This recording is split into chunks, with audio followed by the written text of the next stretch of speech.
გამარჯობა მეგობრებო, დღეს ვარ სიონის 13 ნომერში, ნინო მერის ღვინის სელექციაში და ჩემი სტუმარი იქნება, უბრალოდ მე ვარ დღეს ნინოს სტუმარი, ამ მაღაზიის დამფუძნებელი, მფლობელი. ნინო, ძალიან დიდი მადლობა, რომ დამთავრდი ვიდეოს ჩაწერაზე. Დამოდენიმე მოკლე კითხვას დაგისვამ და პასუხები რო გამცე თუ შეიძლება. დიდი სიამოვნებით. პირველი კითხვა არის, რა ტიპის ღვინოებს ანიჭებენ თქვენი სტუმრები? მე როგორც ვიცი, ძირითადად უცხოელი სტუმრები გყავს. კი, უცხოელი სტუმრები გყავს, ამ ადგილის სპეციფიკის თუ გავითვალისწინებთ ამ ადგილის სპეციფიკას, აქედან გამომდინარე, იმიტომ რომ ეს არის ძველი თბილისი, ეს არის ტურისტული ადგილი. და შესაბამისად, ან გიდებს მოყავთ ძალიან დიდი ჯგუფები, სადაც სხვადასხვა ქვეყნიდან გყავთ ხოლმე სტუმრები, ან უბრალოდ ჩვეულებრივი გავლელი შემოდის, რომელმაც უბრალოდ დაინახა ლამაზი დიზაინი, ღვინო და ღვინის მოყვარულია და შემოვიდა. ან ადამიანები, რომლებიც Google-ით გვეძებენ, აი კონკრეტულად ვისაც აინტერესებს დეგუსტაცია, მაგალითად ქართული ღვინის გაცნობა, უკვე ძალიან ბევრი სტუმარი ამ ბოლო დროს შემოდის Google-იდან. ძალიან კარგი და რა ტიპის ღვინოს ანიჭებენ? უპირატესობას თუ არის ესეთი ღვინოები, რომლებიც შენთან აი განსაკუთრებით მოთხოვნადი არის და აი ამ შემთხვევაში უცხოელები განსაკუთრებით მოითხოვენ. კი ბატონო, ყველაზე მნიშვნელოვანი, რასაც აღნიშნავენ, იმას, რომ აინტერესებთ დააგემოვნონ ქართული ღვინო. და ქართულ ღვინოში ყოველთვის უკვე იგულისხმება ქარვისფერი ღვინო, ჭაჭაზე დაყენებული და აი ამიტომაც უფრო მეტად შეგვიძლია ვთქვათ, რომ პოპულარულია ქარვისფერი ღვინო, ქვევრის ღვინო. თუმცა ეს იმას არ ნიშნავს, რომ მოთხოვნა ამ შემთხვევაში მათ გემოვნება მაინც და მაინც ქვევრის ღვინოა. სხვადასხვა ღვინოს ირჩევენ და ჩვენც გვაქვს ასორტიმენტში სხვადასხვა მეთოდით დამზადებული ღვინოები, მაგრამ აქცენტი მაინც აქვს იმაზე, რომ ჯერ პირველ რიგში აინტერესებთ ქართული. ეს ძალიან საინტერესო აქცენტი არის, ესე იგი მიუხედავად იმისა, რომ შემოდიან პირველი მოთხოვნადი, რაც არის ქარვისფერი ღვინო, აი რაც ქართულია, მაგრამ ამის განმაპირობებელი არ არის ის ფაქტი, რომ მაინც და მაინც უყვართ ეს ღვინო. უბრალოდ ეს არის ცნობილი ქართულიდან და ეს არის პირველი მოთხოვნა, რომ ეს გასინჯონ ჯერ, ხო? სწორად გავიგებ. იქიდან გამომდინარე, რომ ზოგი პირველად სინჯავს თავის ცხოვრებაში კანთან დაფერმენტირებულ ღვინოს და არც იცის საერთოდ რა არომატები აქვს, რა გემოვნური მახასიათებლები აქვს და აი აქ გვიწევს ხოლმე ახსნა, საიდან მოდის ესა თუ ეს არემონტი და როგორია ამ ღვინის დაყენების მეთოდი. ამიტომ ინტერესი ძალიან დიდია და ხშირ შემთხვევაში აღმოაჩენენ ხოლმე, რომ ძალიან მოწონთ ეს ღვინო, მაგრამ პირველად გასინჯეს. უმეტეს შემთხვევაში ესე იგი მოწონთ. არიან ისეთების, რომელიც სახეს მიღებენ საშინე. არ მალავენ? არ მალავენ, ზოგჯერ ძალიან იშვიათად ვთქვათ, რომ ასეთი ღვინოს არ შეუძლიათ, იმიტომ რომ იცი გარკვეული ვართ ამ ყველაფერში, რომ მათი რეცეპტორები არ არის მიჩვეული კანის, ხო, და ასეც იმას. თუმცა მე მიხარია, რომ აი ახსნის შემდეგ, ოდესაც უკვე ვუხსნით თუ რატომ აქვს ამ ღვინოს ასეთი არომატი, ასეთი გემო, მე უკვე ადვილად იღებენ ამ ყველაფერს და პირიქით ინტერესი უჩნდებათ, რომ უფრო მეტი სხვადასხვა დააგემოვნონ, რომ აღმოაჩინონ თავისი გემო. ძალიან საინტერესო არის ზოგადად, ეხლა ყველა ქართველისთვის რა იციან რეალურად სტუმრებმა ქართული ღვინის შესახებ ალბათ გაქვთ ხოლმე საუბრები და აი როგორ ატყობთ, რომ ჩამოდიან ადამიანები, რამდენად ინფორმირებულები არიან, აი რა ცოდნა და ინფორმაცია აქვს ზოგადად საქართველოს როგორც ღვინის წარმოებელ ქვეყანაზე.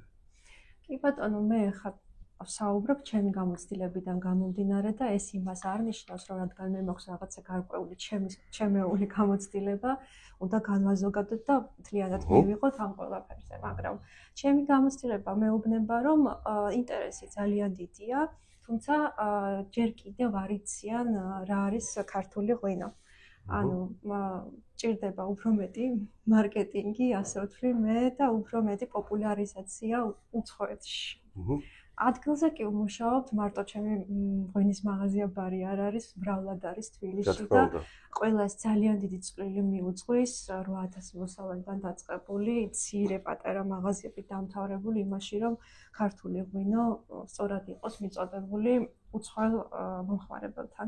ნინო, თქვენს მაღაზიას აქვს ძალიან საინტერესო კონცეფცია.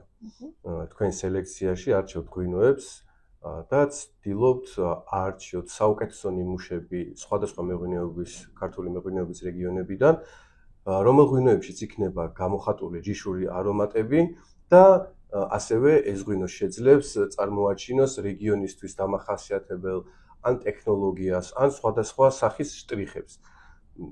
არაჩვეულებრივი არის, თუმცა დარწმუნებული ვარ, ძალიან დიდ ყურადღებას აქცევთ ასევე ბოთლის ვიზუალს, რომელიც როგორც გემო და არომატი ხშირ შემთხვევაში ფაქტიურად ტოლფასი არის ღვინის შეფასებისას. ხო არ გამოარჩევდით აი რომელიმე ბოთლის ვიზუალს ან რაიმე სახის ან აღწერას ან რაღაცა შტრიხს, ნიუანსს, რომელიც გამოარჩევს და აი თქვენს პირად ან სტუმრების სიმპათიას იმსახურებს. კი ბატონო, აქაც ალბათ უფრო გამოცდილებაზე უნდა ვისაუბროთ და უნდა გამოვყოთ რამდენიმე სეგმენტი, რომელიც ძალიან განსხვავებულია ერთმანეთისგან. არის ინდუსტრიული ღვინო, რომელსაც აწარმოებენ ქარხნები და მათი ვიზუალი, ასე ვთქვათ, ყოველთვის გამოირჩევა საშუალო ზომის მარნებისგან და სულ მთლიანად განსხვავებულია მცირე მარნების ვიზუალი. ანუ დიდი მარნები, ანუ ქარხნები უფრო უპირატესობას ანიჭებენ ლოგოზე, ანუ იციან, რომ ეს ლოგო უკვე ცნობადი არის და მერე უკვე ყოველთვის არის წინაპლანზე გამოტანილი ჯიში. ანუ ეს საფერავი დიდი ასოებით, აი თუ დააკვირდებით, ინდუსტრიული ღვინოების ეტიკეტები არის ამით დამახასიათებელი ლოგო და დაბლა უკვე ჯიშები. აი მცირე მარნებს რაც შეეხება, ეს არის ემოციური ბმა. ანუ იმ მარანთან, იმის ყოველთვის გადმოქცევს თითქოს ერთი მონახაზით, ერთი ნახატით ან ისტორიას გიყვება ერთი სიტყვით მოგეთ რა აი ეს და ძალიან ემოციურია ყოველთვის. აი შემიძლია გაჩვენოთ მაგალითად ეს მცირე მარნის, რომელსაც ამ მომენტში გამოვარჩევ ჩვენი ღვინოებიდან, იმიტომ რომ ბოდიში აი კამერასთან ცოტა ახლოს მივიტანოთ აი. მოდი ესე გავაკეთოთ. აი ამ ღვინოზე არის საუბარი. და რატო აი მცირე მარნებზე როცა ვსაუბრობ, მაგალითად მეღვინე ყვება, რომ ეს არიან მისი ოჯახის წევრები. ანუ ეს არის უკვე ემოციური, რომ და ვაზის ტევას ხნის ოჯახი. ფორმა აქვს მიღებული, ზოგჯერ ხესაც ვეძახით ხოლმე, ხო? აი ოჯახის ხეს რო ეძახიან და ოჯახის წევრები იყავს გამოხატული. ამას დიდი ქარხანა არ გააკეთებს ინდუსტრიული. ამიტომ ამით შეგვიძლია ყოველთვის გამოვიცნოთ ესე იგი უკვე ეტიკეტიდანვე შეგვიძლია ვთქვათ ეს ინდუსტრიული მეღვინეობა არის თუ მცირე მარნის მეღვინე ყოველთვის არის პატარა ბავშვით ემოციური, რომელსაც უნდა რომ მოგიყვეს ისტორია თავისი ეტიკეტით. და ყოველთვის იმ ეტიკეტის უკან დგას რაღაცა ამბავი. აი რასაც ვსაუბრობდი მაგალითად ინდუსტრიულ ღვინოებზე, ლოგო და უკვე დაბლა აქცენტი იმაზე. ეს უკვე ინდუსტრიული. ხო, ანუ მე უბრალოდ განსხვავებებზე ვსაუბრობ. დიახ. რა თქმა უნდა, არ ვაფასებთ ახლა ჩვენ აქ არც ერთი კომპანიის სიკარგეს არ იმას. არა, უბრალოდ ეს არის ზოგადი დამახასიათებელი სტილი. აქაც თუ დავაკვირდებით, აი არაჩვეულებრივად არის გადმოცემული ტრადიცია უკვე შეხედე, აი ერთ-ერთ ამის მეღვინემ აქცენტი ტრადიციაზე გადაიტანა, საწნახელი არის გამოსახული, სადაც ადამიანები ფეხით დგანან და ჭყვეტენ ყურძენს და აქედან გამოდის და ქვევრში მიდის ღვინო. ესეც უკვე ჩემთვის ემოცია და ამბავს ყვება. ესეთი ამბები ხდება ეტიკეტებზე. და არის ისეთი მარნები, რომელიც აქცენტს აკეთებს ბრენდზე, ანუ სახელზე. და მათთვის მნიშვნელოვანია, რომ მომხმარებელმა დაიმახსოვროს სახელი და რაც არ უნდა დაახატოს მომდევნო წლებში, სახელი იქნება მათი ანუ დასამახსოვრებელი. როდესაც იმას სახელს გაიგებ, უკვე ხო, უკვე მნიშვნელობა აღარ აქვს დაბლა.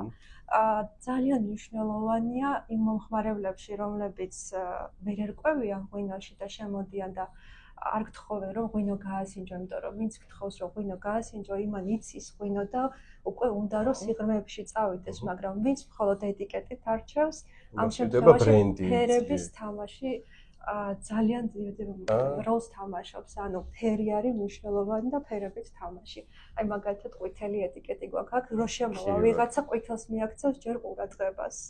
კი, კი. აი ესეთი გამოცხადება. ძალიან საინტერესო არის. მოკლედ ეს ამოუწურავი თემა ძალიან ბევრი შეგვიძლია რომ ვისაუბროთ, მაგრამ თვითონ ეტიკეტის ფორმატზე თუ ვისაუბროთ, ახაც მეოთხე მომენტი არის, რომელსაც უკვე ღვინის ეროვნული სააგენტო კანონით გვავალდებულებს რა ინფორმაცია უნდა იყოს დატანებული, ეს კიდე უკვე სხვა თემაა. ეს კიდე სხვა თემაა, კი. აი, მეგობრებო, ნინო არა მარტო ღვინის მაღაზიის მფლობელი, ასევე მეღვინეობის დამფუძნებელიც არის. აი ესეთი ძალიან ლამაზი ბოთლით და ეტიკეტით. შეგიძლიათ ასევე დააგემონოთ ძალიან გემრიელი ღვინოები.